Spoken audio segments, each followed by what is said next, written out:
I stood there, in front of the bathroom mirror in my new country home, wiping away tears of happiness that had streamed down my wrinkled cheeks. At 69 years old, after 45 years of marriage and 2 years mourning my husband's death, I had finally done something just for myself. This small house, with its garden full of possibilities and windows overlooking the fields, was mine. Completely mine. I had spent my life savings, $5,000 that I had saved penny by penny, denying myself small pleasures for decades, but it was worth it. For the first time in my life, I had a place no one could take from me, a sanctuary where I could plant my flowers, read my books, and simply exist in peace. I touched the freshly painted cream-colored wall, inhaled the scent of new wood, and felt something I hadn't experienced in years: pure freedom. This morning, I had breakfast in my small kitchen while listening to the birds sing. I had watered the potted plants I bought in town and planned where I would put my favorite rocking chair. Everything was perfect. Everything was mine. The phone rang as I was organizing my few belongings in the master bedroom closet. I saw my daughter Rebecca's name on the screen and smiled, thinking she might want to congratulate me on my new house, although I knew she had been against this purchase from the beginning. "Mom, it's a waste of money," she had told me over and over. "You should stay in your apartment, close to us." Close to us, not with me. Close, so I would be available when they needed me. "Hello, my darling daughter," I answered, with that maternal joy that never fades, no matter how many times you've been disappointed. "Mom, get ready. In an hour, I'll be there with 20 people from David's family," she said, without even a greeting, in that authoritative voice she had developed since she got married. "Make food for everyone and get our rooms ready. We're only staying for 2 weeks." The world stopped. I literally felt as if the floor moved beneath my feet. My heart began to pound so hard I thought it would burst out of my chest. 20 people? "Rebecca, I just arrived. I have nothing prepared. I don't even have food for them." "Mom, don't be dramatic. It's your family now. You have to welcome them properly. David says his cousin Emily is coming with her 4 small children, his brother Noah with his wife and twin kids, and Aunts Carol and Beth are coming with their families too. It's vacation time, and they need a free place to stay. Your house is perfect." "But Rebecca, I don't have space for so many people. This is a small 2-bedroom house, and besides, there are no buts. We are your family. You have an obligation to help us. Besides, why did you buy such a big house if it's not for us to use?" "Don't be selfish, Mom. We're on our way, so hurry up and get everything ready. Oh, and make sure there are enough clean towels for everyone. The kids will want to swim in the lake, so also prepare some food for the ride back. See you." She hung up, just like that.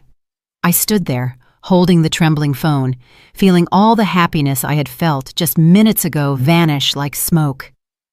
20 people in my new house without warning, without asking if I could, if I wanted to, if I had the means to accommodate them. And worst of all, talking about my house as if it were a free family hotel. I looked around my small, 2-bedroom, 1-bathroom house. Where would 20 people sleep on the floor, in my living room that barely had a small sofa? My refrigerator was practically empty. I barely had a few eggs, some milk, and a few tomatoes I had bought in town. How was I going to feed 20 people with that? With what money was I going to buy food for 2 weeks for so many people? But what hurt me most wasn't the impossible logistics of the situation. What broke my heart was realizing that once again, my opinion didn't matter. My daughter had decided for me. She had disposed of my house, my time, my money, as if I were her employee and not her mother. As if this house, which I had bought with the sweat of my brow and my life savings, were a free hotel for her husband's family. I sat on the edge of my new bed, the one I had chosen so carefully, thinking of the quiet mornings I would spend there reading, and began to feel that familiar hollow sensation in my stomach. It was the same one I felt every time Rebecca and her husband showed up at my old apartment. They would eat whatever was in my refrigerator, use my washing machine, watch my television, and leave everything dirty and messy, as if it were the most natural thing in the world. I vividly remembered the day after my husband's funeral, when I needed emotional support the most. Rebecca had shown up with empty boxes and a fake smile. "Mom, you have too many things. You need to get rid of all this," she had told me while packing my late husband's books without asking.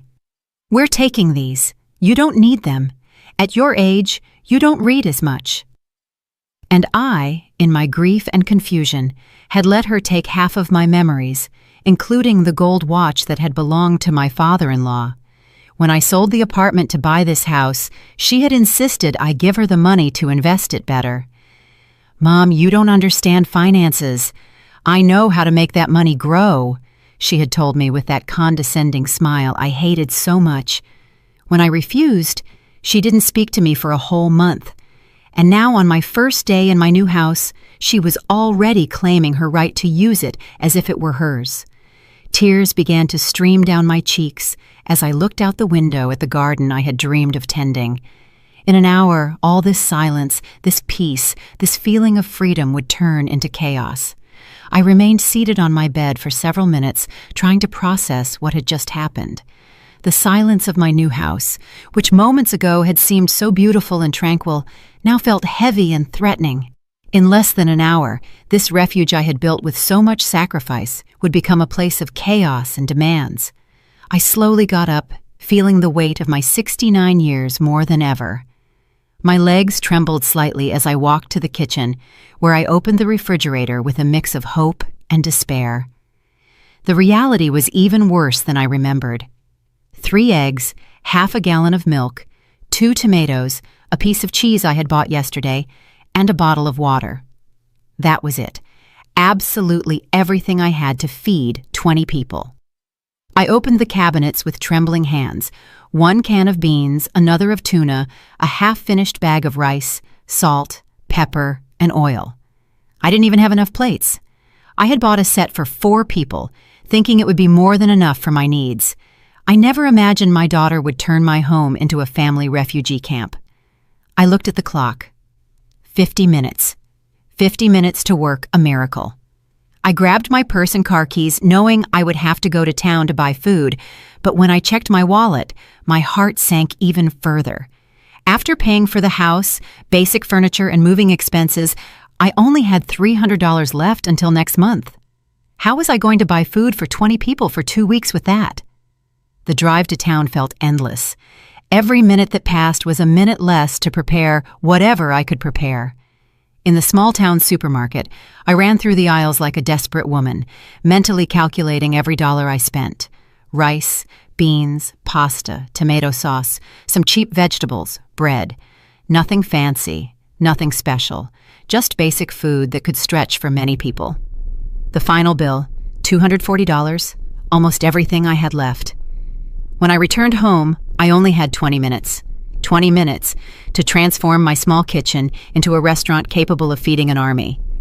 I put water on to boil for the rice and pasta. I opened cans like a woman possessed. I chopped vegetables with tears streaming down my cheeks. They weren't onion tears. They were tears of rage, helplessness, and profound sadness for what was happening. As I cooked, I couldn't stop thinking about how I had reached this point. After my husband's death, I had tried to be the perfect mother, the understanding mother-in-law, the available grandmother. When Rebecca needed a babysitter, there I was. When she needed to borrow money, there I was. When she wanted to use my car because hers was in the shop, there I was. Always available, always willing, always saying yes. I remembered the time David, my son-in-law, had shown up at my old apartment with 3 friends without warning, expecting me to cook and provide drinks for them all weekend for a football game. "My mom's out of town and you cook so well," he had told me with that fake smile that annoyed me so much. And I, as always, had rushed to the supermarket, spent my money, and cooked for them as if I were their personal chef. Or the time Rebecca had asked me to take care of her sister-in-law's children because she had a family emergency. 3 small children for a whole week without paying me a cent, without even asking if I could do it. When I mentioned I had to cancel my doctor's appointments to take care of them, she had said, "Oh, Mom, don't be dramatic. Besides, it's good for you to have something to do so you don't feel so lonely." Lonely. That word echoed in my head as I stirred the tomato sauce. I felt lonelier surrounded by my family than when I was truly alone, because true solitude is honest.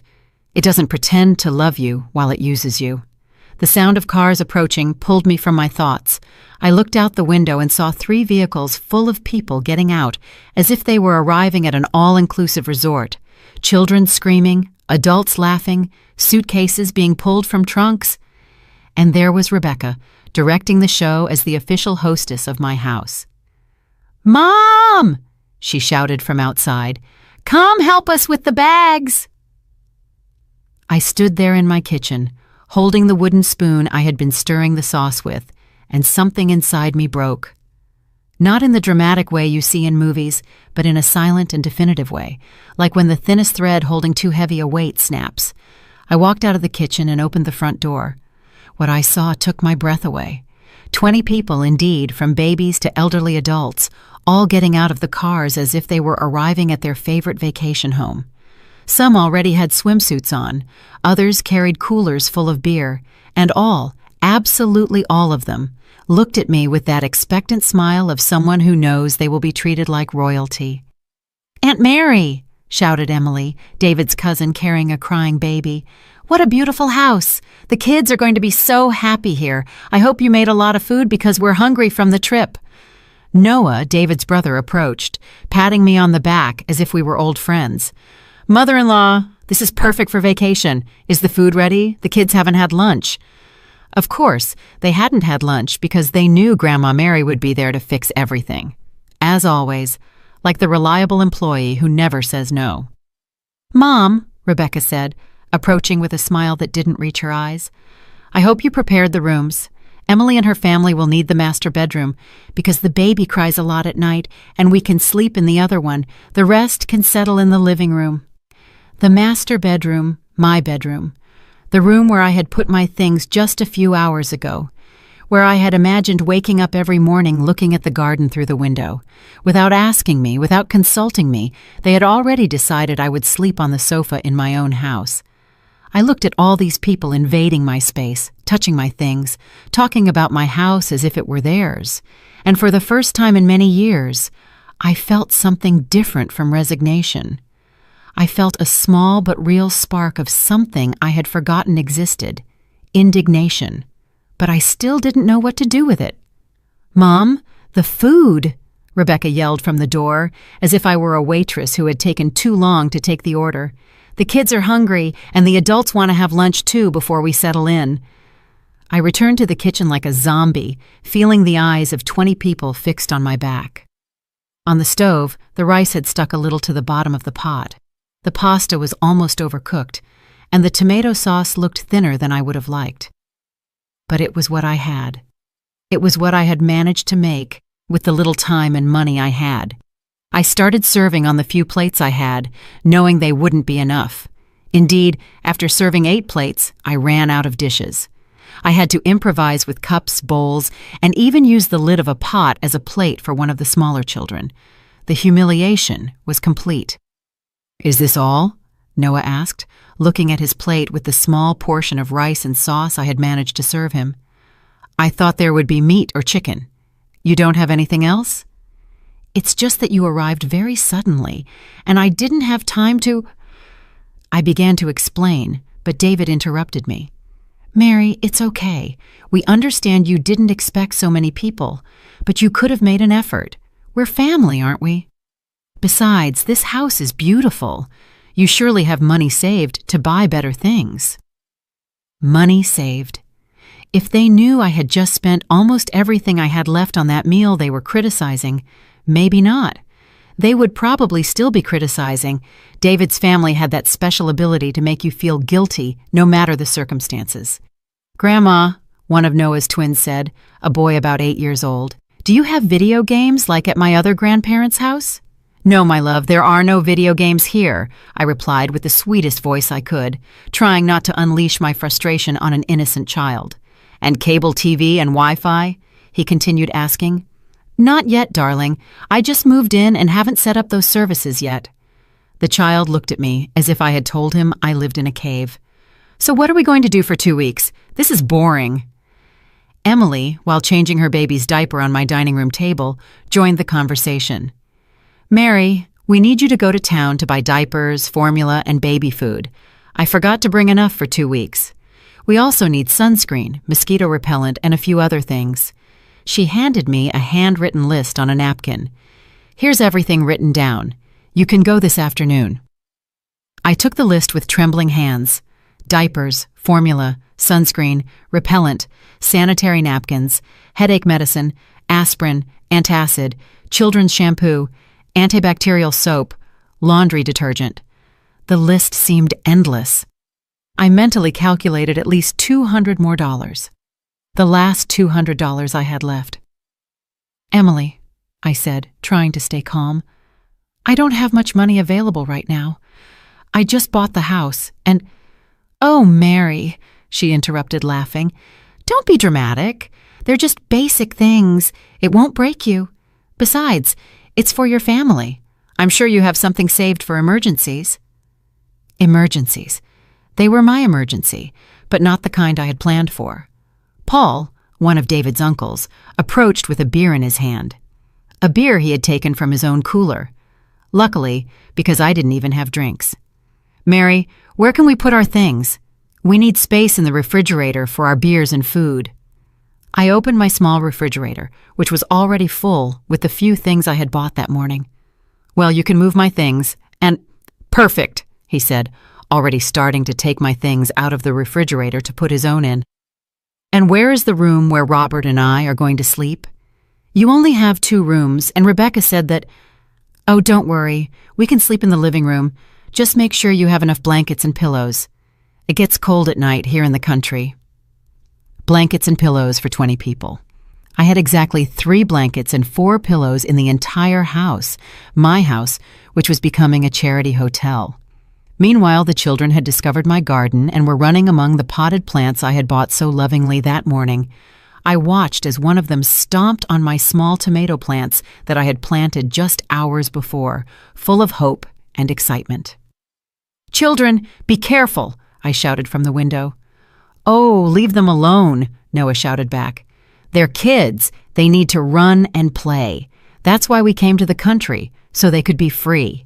Free in my garden, destroying my plants, with my money paying for their meals, while I became the hotel employee for all these people." Rebecca approached me as I washed dishes in the small kitchen sink. "Mom, I need to talk to you. David's family is very excited to be here, but I think you could try a little harder to make them feel welcome." I turned to look at her, my hands dripping soapy water. "Try harder?" "Yes, Mom. The food was basic, and the house feels a little cold, as if you don't want us here. Remember, this is an opportunity for you to get to know your son-in-law's family better. You should be grateful they want to spend time with you." Grateful. That word resonated in my head like a slap. Grateful that 20 people invaded my house without permission, spent my money, criticized my food, destroyed my garden, and treated me like their personal employee. "Besides," Rebecca continued, "I hope you don't plan on charging them anything to stay here. That would be very stingy of you." Charge them. The idea hadn't even occurred to me, but now that she mentioned it, why not? If it were any other place, they would be paying at least $100 per night per room. 20 people, 2 weeks. That would be thousands of dollars. But I said nothing. Not yet. I just nodded and continued washing dishes, feeling that small spark of indignation I had felt before slowly begin to grow in my chest. That night, while 20 people slept comfortably in my house, I stayed awake on the small sofa in the living room, listening to the snores coming from everywhere, staring at the ceiling, and wondering when exactly I had lost control of my own life. The answer came to me in the darkness. I had lost it little by little. Every time I said yes when I wanted to say no. Every time I put others' needs before my own. Every time I let them treat me as if my time, my money, and my space had no value. But for the first time in a long time, I also realized something else. It was still time to regain that control. I woke up at 5 in the morning with terrible back pain from sleeping on the sofa. The silence of the dawn lasted exactly 30 seconds before chaos began. Emily's baby started crying, waking up all the other children, who immediately began running through the house, screaming and playing as if it were an amusement park. I got up from the sofa, feeling every one of my 69 years in my joints, and headed to the kitchen to make coffee. I needed caffeine to survive what was coming. But when I arrived, I found Noah already there, rummaging through my refrigerator as if it were his own. "Good morning, Mary," he said without looking up. "Where's the coffee? And we need milk for the kids' cereal." "I don't have cereal," I replied, trying to keep a neutral tone. "What do you mean you don't have cereal? What are the kids going to eat for breakfast then?" It was an honest question, and I didn't have an honest answer. I didn't have cereal, I didn't have enough milk, I didn't have enough of anything to feed 20 people for 2 weeks. My small pantry was designed for one person who ate simply and economically. "Can I make scrambled eggs?" I offered, knowing I had exactly 6 eggs left after the ones I had used yesterday. "6 eggs for 20 people?" Noah asked, laughing. "We'd better go to town to buy real food, but make it quick because the kids will be hungry soon. Let's go." As if it were a joint decision, as if the money belonged to both of us, as if I hadn't just spent my last savings yesterday on a meal they had criticized. Emily appeared in the kitchen with the baby in her arms and a sour face. "Mary, I need you to boil water for the bottle, and I also need you to wash these clothes because the baby soiled himself last night." She handed me a bag full of dirty clothes that smelled terrible. "Didn't you bring enough clothes for the baby?" I asked. "Yes, but I didn't think he would get so dirty. Besides, you have a washing machine here. Isn't it easier to wash here than to carry so much laundry?" Easier for her, more work for me, more expense for water, electricity, and detergent for me. The children began to arrive in the kitchen like a hungry wolf pack, 5 children between the ages of 4 and 12, all asking what was for breakfast, all expecting the magical grandma to produce food out of thin air. "Grandma, I'm hungry," the youngest girl said, with such an innocent face that it broke my heart. It wasn't her fault to be in this situation. "I know, my love. Let's see what we can do," I replied, opening empty cabinets and trying to work miracles. Robert appeared, yawning and scratching his stomach. "Mary, do you have coffee and not that instant stuff? I hope for something decent." Decent coffee? I had just gotten up from my own sofa after being kicked out of my own bed, and he was asking for gourmet coffee. "I only have instant coffee," I told him. "Seriously? Well, I guess we'll have to go to town to buy real coffee too, and since we're going, we can buy everything we need for these days." "We?" Again, that word, as if we were partners in this disaster. Rebecca came downstairs from my room, where she had slept comfortably in my bed, looking perfectly rested. "Good morning, Mom. Is breakfast ready? David is hungry and doesn't like to wait." "Rebecca, I don't have enough food for—" "Mom, we already talked about this yesterday. You need to get more organized. We are 20 people. You can't improvise. Why don't you make a proper shopping list and go to town? We can stay here, taking care of the house." Taking care of my house, while I spent my money buying food for them. David appeared behind Rebecca with that fake smile I also knew. "Mother-in-law, good morning. I heard you're going to town. Can you bring cigarettes and beer? The ones we brought won't last 2 weeks. We also need charcoal for a barbecue tomorrow." Cigarettes, beer, charcoal. The list of expenses kept growing, and my wallet kept shrinking. "David, I don't smoke and I don't drink. I don't know what brands." "Don't worry. Any brand is fine. The important thing is that we have enough to have a good time." Having a good time with my money in my house, while I worked as their personal employee. Paul joined the group in the kitchen. "Mary, last night I talked to Robert, and we thought it would be a good idea to have a big barbecue for the whole family.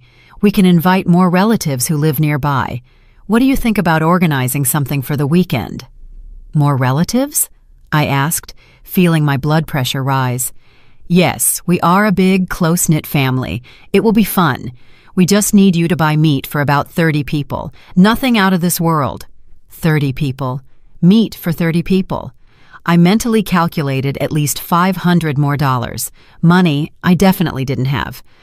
"I don't think I can afford—" "Oh, Mary," Emily interrupted. "Don't be stingy. It's a family gathering. Besides, with what you're saving by not paying for a hotel for all of us, you can surely afford a barbecue." Not paying for a hotel as if being in my house was free, as if my time, my space, my peace of mind were worth nothing. The children, meanwhile, had found my few boxes of crackers and were eating them directly from the package, scattering crumbs all over my freshly cleaned kitchen. "Children, don't eat that," I shouted. "What are those crackers for, Mom?" Rebecca asked in an annoyed tone. "They're just crackers. The kids are hungry and you haven't prepared anything for breakfast. At least let them eat something." Something. My crackers, my food, my last food reserve in the house. "Mom," Rebecca continued, "I think you're being a little selfish. This is a beautiful opportunity for family bonding, and you're just complaining about small things like crackers and money.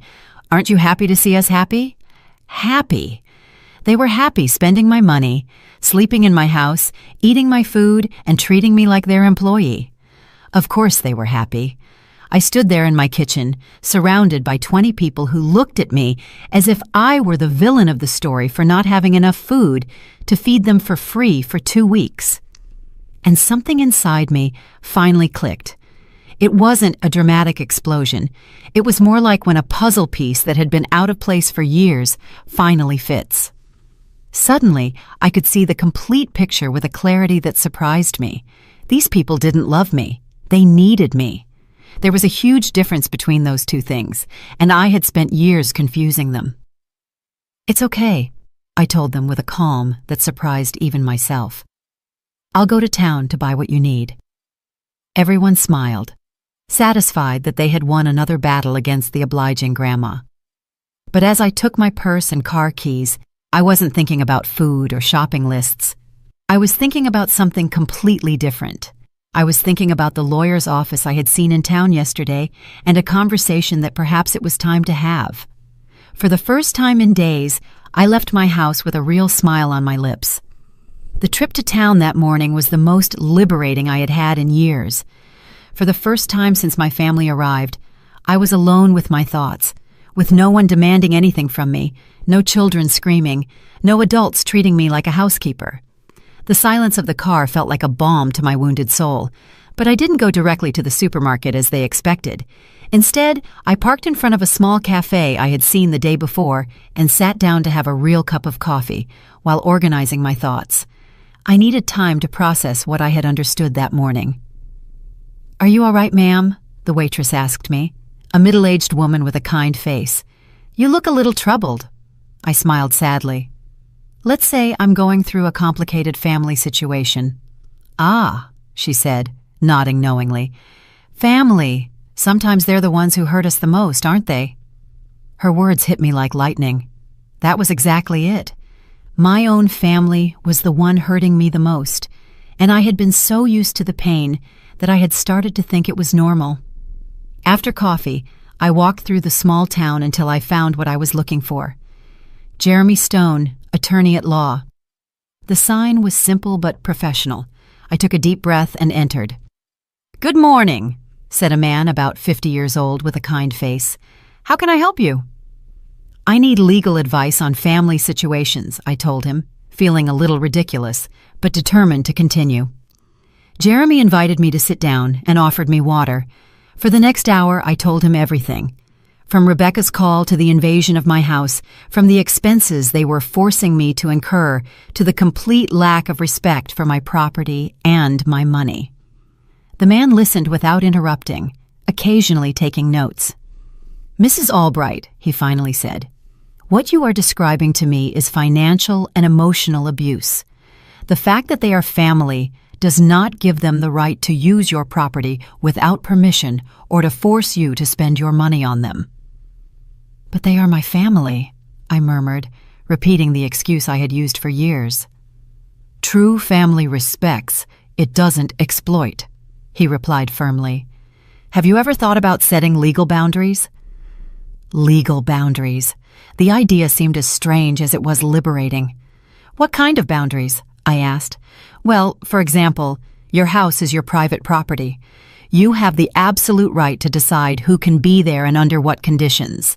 If someone refuses to leave when you ask them to, they are technically trespassing. Trespassing my own family. Also, Jeremy continued, if so many people are using your property as a place of lodging, legally you could charge them for the services you are providing: food, lodging, basic utilities. In any hotel, they would pay hundreds of dollars for what you are giving them for free. Could I really charge them? I asked, feeling a mix of hope and terror. Of course, it's your house. They are your resources. If they decided to come uninvited and without contributing financially, you have every right to establish commercial terms for their stay. I left Jeremy's office with a folder full of documents and a new perspective on my situation. I had drafted a formal letter establishing commercial lodging terms for my property with rates per room, per meal, and per service.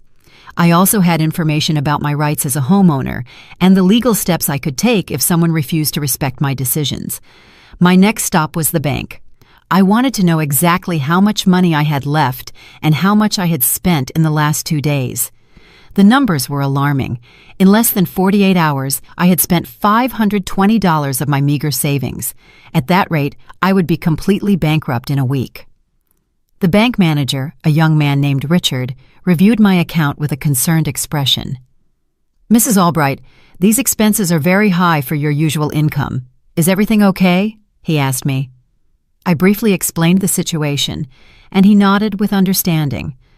Look, it's none of my business, but I've seen similar cases.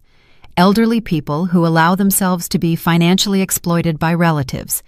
Have you considered setting limits on your spending? I'm starting to consider it, I replied. If you need help controlling your expenses or setting a budget that protects you from unintentional overspending, we can help you. We can also configure your account to require special authorization for expenses over a certain amount. It was another tool I didn't know existed, another way to protect myself from my own misguided generosity.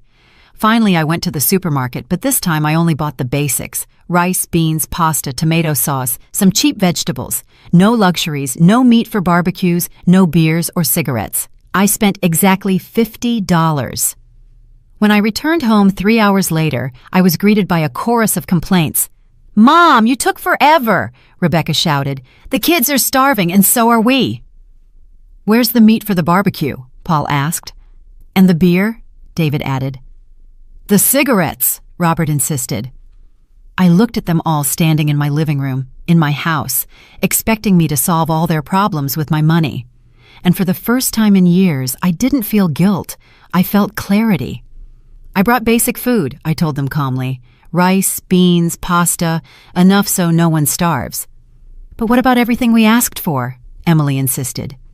"I didn't buy it," I replied simply. The silence that followed was deafening. 20 people looked at me as if I had lost my mind. "What do you mean you didn't buy it?" Noah asked incredulously. "I don't have money to buy meat for 30 people, or beer, or cigarettes, or all the other things you asked for. I only have money for basic food." "But Mom," Rebecca intervened with that condescending voice I hated so much, "we know you have money saved. Don't be stingy." I took out the papers I had obtained from the bank and showed them. "These are my bank statements. In 2 days, I've spent $520 of my savings. I have less than $300 left until next month. There's no saved money, no secret reserves. This is all I have." The papers passed from hand to hand like evidence in a trial. The faces of disbelief slowly transformed into faces of annoyance. "Well, then we'll have to find alternatives," David said finally. "We can all contribute to the expenses." "Excellent idea," I replied, pulling the other folder from my bag. "In fact, I went to see a lawyer this morning and prepared a document that establishes commercial rates for lodging on my property." The silence returned, but this time it was different. It was the silence of people who had just realized that their victim was no longer a victim. "It's $100 per room per night, $50 per person per day for meals, and $20 per day for basic services like water, electricity, and laundry," I continued, reading the document. So far, in 2 days, the total would be $2,800. I could have heard a pin drop. "You're charging us to stay in your house?" Rebecca asked in a shrill voice. "No," I replied with as much calm as I could. "I am offering you the option of paying for the services you are receiving or finding lodging elsewhere." For the first time in years, I was in control of the conversation. The explosion that followed was epic. 20 people talking at the same time, shouting, protesting, trying to make me feel guilty with all the manipulation tactics they had perfected over the years. But something had changed in me. It was as if I had built an invisible wall that didn't let their hurtful words pass through. "This is ridiculous," David shouted. "We're family. You can't charge us to stay in your house." "Since when are you so greedy, Mom?" Rebecca added with crocodile tears in her eyes. "Dad would be rolling in his grave if he knew you were charging his own family." Mentioning my late husband was the last straw, but not in the way she expected. Instead of breaking me, it gave me strength. "Your father," I told her in a firm voice, "worked his whole life so I would have financial security. He would never have allowed his family to treat me like a housekeeper in my own home." "We're not treating you like an employee," Emily protested. "We're giving you the opportunity to spend time with your family." "Spend time?" I repeated with a bitter laugh. "Emily, since you arrived, you've made me wash your baby's clothes, boil water for his bottles, and demanded that I buy diapers and formula with my money. Is that spending time?" "But we're family," she insisted. "That's what family does, right?" I replied with a clarity that surprised even myself. "What family does is respect each other, contribute equally, and not abuse each other's generosity. What you are doing is exploitation." Noah approached with a menacing look. "Mary, I think you're going crazy. Maybe you need medical help. This isn't you." "You're right," I replied unfazed. "This wasn't me before." The old Mary let herself be walked all over, spent her savings on people who treated her badly, and confused being used with being loved. But that Mary no longer exists. "Mom, this is embarrassing," Rebecca shouted. "What will people think when they find out you charged your own family for lodging?" The same people who would think badly of you for showing up uninvited at a 69-year-old woman's house and expecting her to support you for free for 2 weeks, I replied. Paul tried a different approach. "Mary, let's be reasonable. We understand you have expenses, but these rates are exaggerated. We can give you something symbolic, $50 for the entire stay." $50? I repeated slowly. "For 20 people for 2 weeks, that's less than 18 cents per person per day. Do you know how much you paid for gas to get here? Probably more than $50 per car, but that's different," Robert protested. "Different? Why? Because your money is worth more than mine? Because your expenses are important, but mine aren't?" The living room filled with murmurs and long faces. I could see them looking at each other, trying to decide what strategy to use now. It was then that my salvation appeared in the form of a woman about 60 years old with a basket of vegetables in her hands. It was Martha, my neighbor, who had come to welcome me to the neighborhood. "Good morning," she said from the open door. "I'm Martha. I live next door. I came to meet my new neighbor, and oh, excuse me, I see you have visitors." "Come in, please," I said, grateful for the interruption. "They're relatives who came to visit." Martha entered and immediately sensed the tension in the atmosphere. She was one of those older women who have seen so much of life that they can read a situation in seconds. "What a big family," she commented with a smile, but her intelligent eyes were already analyzing the scene. "It must be expensive to maintain so many people. I hope they are contributing to the expenses." The awkward silence that followed was eloquent. "They're not contributing?" Martha asked with genuine surprise. "Oh, what a shame. In my day, when you visited someone, you always brought something, or helped with the expenses, especially if there were so many people." "But we're family," Rebecca murmured. "Ah, all the more reason," Martha replied energetically. "Family is the one who should take care of their own the most. You know what? My daughter lives in the city, And every time she comes with her grandchildren, she always brings the complete groceries. She says it's not fair for me to spend my pension feeding her whole family. I could see how Martha's words were having an effect. It was one thing for me to tell them they were abusing me, but it was quite another for a stranger to confirm it. "And where are you all from?" Martha continued asking with innocent curiosity. "From the city," David replied curtly. The trip must have been expensive. Gas, food on the way, and then arriving and finding everything paid for. How lucky! Although I suppose you all organized yourselves to help Mary with the expenses for so many people." Every word from Martha was like a needle pricking my family's conscience, or at least pricking their pride at being exposed to a stranger.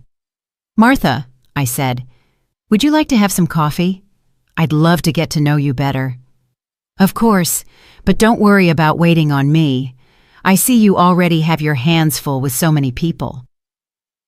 As I prepared coffee for Martha in the kitchen, she followed me. "Honey," she whispered, "I don't know if it's my place to say this, but those people don't look like they're here out of affection. They look like they're here for convenience." Her words were like a balm. Someone else saw what I had been seeing, but had been denying for years. "Is it that obvious?" I asked. "Darling, I've been in this world for 60 years. I've seen everything. Those people arrived expecting to be treated like kings, and you look like someone who hasn't slept well and is spending money she doesn't have." I broke down a little. "But they're my family." "True family doesn't abuse, my dear. True family takes care of their elders. They don't exploit them." Martha put a comforting hand on my shoulder. "Want me to tell you something? My sister had the same problem with her children. They lived off her, treated her like an employee, spent her pension. Do you know what she did?" "What?" I asked hopefully. "She set boundaries. She told them, 'You visit me when I invite you, for the time I decide, and you contribute to the expenses. If you don't like it, find a hotel.' At first, there was drama, shouting, emotional blackmail, but then they realized she was serious, and it worked. Of course, now they visit her occasionally, always bring something, always help, and treat her with respect, because they learned that a mother's affection isn't free when they confuse it with exploitation." When we returned to the living room with the coffee, the family had been murmuring among themselves. I could see that they had reached some kind of consensus. David cleared his throat. "Mary, we've been talking, and we think maybe we could contribute something to the expenses. Not the exaggerated amounts you propose, but something reasonable." "How much do you consider reasonable?" I asked. $200 for the entire stay for all of us," Rebecca said. Martha almost choked on her coffee. $200 for 20 people for 2 weeks? Children, the cheapest hotel in town, charges $60 per night per room. The math was relentless, and they knew it, but I had already made my decision. $200, I repeated slowly, as if considering the offer. I saw them all with anticipation in their faces, thinking they had found a way to get their way once more. For 20 people for 14 days with 3 meals a day, lodging, water, electricity, gas, laundry, and cleaning. "Exactly," Rebecca said with a triumphant smile. "See, we're reasonable. We want to contribute." Martha looked at me with that expression only wise women have when something good is about to happen. She had perfectly understood what was going on. "Okay," I finally told them. "I accept your proposal." Everyone sighed with relief. They thought they had won, but I continued, and I watched as their faces hardened. "With one condition. Since this is now a commercial transaction, I want you to sign a lodging contract." "A contract?" Noah asked suspiciously. "Of course, if you're going to pay for services, we need to clearly establish what those services include and what they don't. It's to protect everyone." I took out the papers Jeremy had prepared and placed them on the coffee table. "This contract specifies that for $200, you are entitled to sleep on the living room floor, 1 basic meal a day, rice and beans, access to the bathroom during specific hours, and nothing else." "1 meal a day," Emily shouted. "But we expected 3 meals." Of course you can have 3 meals a day, I replied sweetly. But that's in the premium package, which costs the $2,800 I originally mentioned. This is absurd, David exploded. You're crazy if you think we're going to sign that. You don't have to sign it, I told them with perfect calm. You can find lodging elsewhere. In fact, I think that would be best for everyone. Mom, Rebecca shouted, you can't kick us out. We're your family. I'm not kicking you out, I replied. I'm giving you options. You can pay the commercial rates for the services you want. You can pay for the basic services you can afford, or you can find alternatives that better fit your budget. Martha slowly applauded. Bravo! That's exactly what my sister needed to do. Clear options, fair terms, no emotional blackmail. You stay out of this, Rebecca shouted at Martha. This is a family matter. You're right, Martha replied, standing up. It is a family matter, and a good family doesn't treat its elders like that. She headed for the door, but before leaving, she turned to me. Mary, if you need anything at all, you know where I live. And if these people cause you problems, don't hesitate to call me. Here in town, neighbors look out for each other. After Martha left, the living room fell silent. I could see the wheels turning in their heads, trying to find a new strategy. Paul tried the guilt approach. Mary, your husband and I were very close. He considered me like a brother. Do you think he would like to see you treating his in-laws like this? My husband, I replied, taught me to value myself. He taught me that true love is shown through actions, not words. And he taught me that allowing others to abuse you isn't love, it's cowardice. Robert tried intimidation. Mary, I don't think you realize the situation you're getting yourself into. There are many of us, and you're alone. It's not smart to make enemies of the family. His words would have terrified me before, but now they only confirmed what I already knew. These people didn't love me. They needed me, and when they couldn't use my love, they resorted to fear. Are you threatening me in my own home? I asked, with a calm that surprised me. It's not a threat, he replied quickly. I'm just being realistic. The reality, I said, is that you came to my house uninvited, expecting free services you can't afford. The reality is that when I asked you to contribute equally, you refused. And the reality is that now that I offer you fair options, you resort to threats and intimidation. Emily began to cry. It was a dramatic cry designed to manipulate. I can't believe how cruel you've become, Mary. My baby needs stability, and you're throwing us out into the street. Your baby, I replied, needs parents who can afford his basic needs without relying on exploiting an elderly woman. If you can't afford a vacation, maybe you shouldn't take one. The children who had been playing in the garden ran in. Grandma, why is everyone shouting? The youngest asked. My heart broke a little. The children were innocent in all this, but their parents were using them as emotional shields. The adults are having a serious conversation, I replied gently. Why don't you go play outside for a little longer? But we're hungry, one of the twins said. Is the food ready? I looked at all the adults in the living room. None moved to take care of their own hungry children. They expected me to do it, as always. Parents, I said, your children are hungry. In the kitchen, there's rice and beans that you can prepare for them. You're not going to cook? Noah asked incredulously.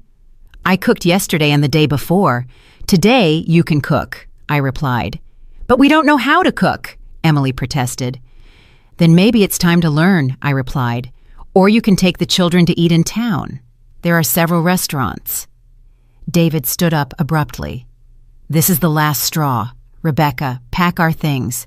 We're leaving right now. Where? Rebecca asked in a panic. We don't have reservations anywhere. We'll find something. Anything is better than being here with this version of your mother. I stayed seated, watching them run back and forth, hastily packing their things. Part of me felt sad watching the chaos, but a larger part felt relieved. Mom, Rebecca said to me when they had everything packed, this isn't you. I don't know what's happened to you, but I hope you reflect on what you've done today. You've destroyed your family for money. No, I replied, standing up to look her directly in the eyes. "I have found my dignity and learned the difference between family who loves me and people who use me." "You'll regret this," she shouted as she left. "When you're alone and sick, don't come asking us for help." "I prefer to be alone with dignity than accompanied without respect," I replied. One by one, they got into their cars.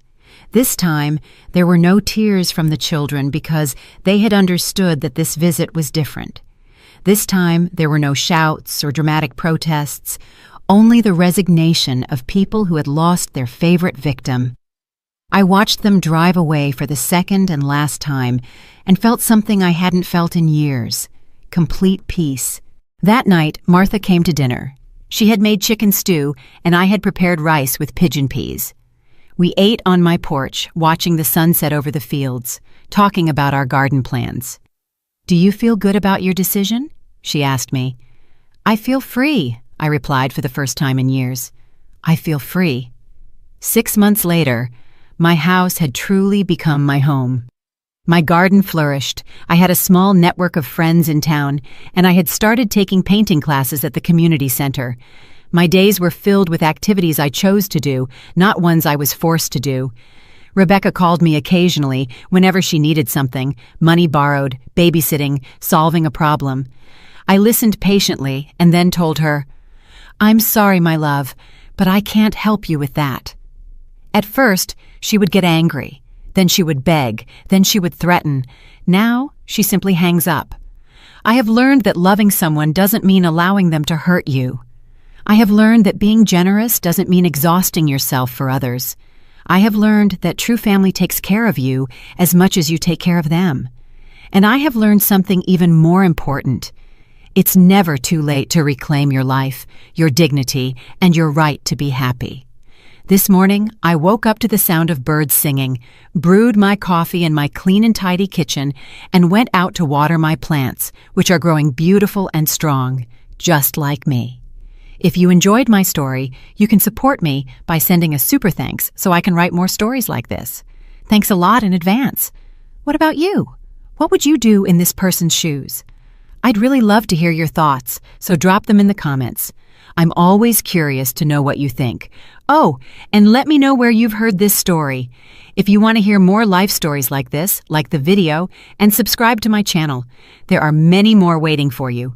Big hugs, and see you next time.